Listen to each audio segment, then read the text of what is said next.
I mean, it doesn't mean that they necessarily have to consciously use it, because part of the reason these are non-specific factors, they are the autopilot of loving someone.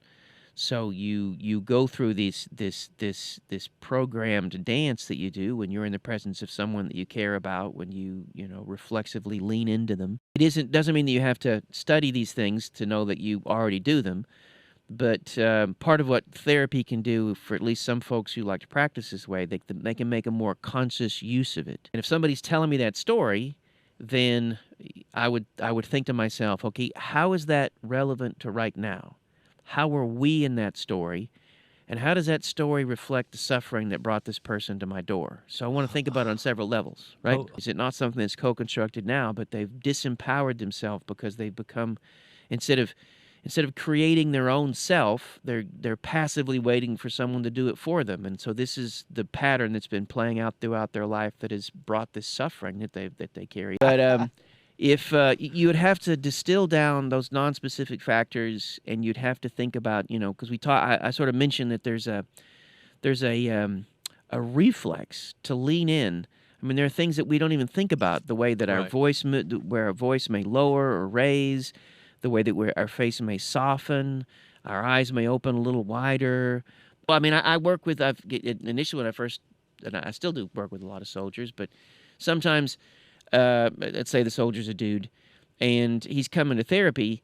He is, if I suddenly started to get him to feel things that he wasn't ready for yet, he's going to feel attacked, betrayed, or out of control. He's not going to come back, and And rightfully so. you're in trouble. But if I begin with, some playful banter or sarcasm, and then we can laugh about it, and Yeah. slowly but surely we create a space that this person can inhabit. So you've done that connection right up front. You Mhm. use jokes, whatever that is, that takes place early in the very beginning as you meet someone for the first time, to be able to connect to them and eventually get to the point where you say, maybe I can work and help you with this, and we can uh, begin the therapy journey.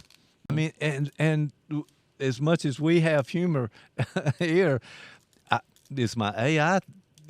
I don't think so. I don't think they're going to be on that level of banter and the sarcasm and throwing out a sting and seeing what Mhm. happens. Well, this AI thing is kind of interesting in therapy, and we're going to just see it. It's almost like what that Tom and I have talked about, this notion of the uncertainty in the future, and we've got that a lot with our whole politic thing now and all of the country and democracy, by the way. But let's get to that at some point.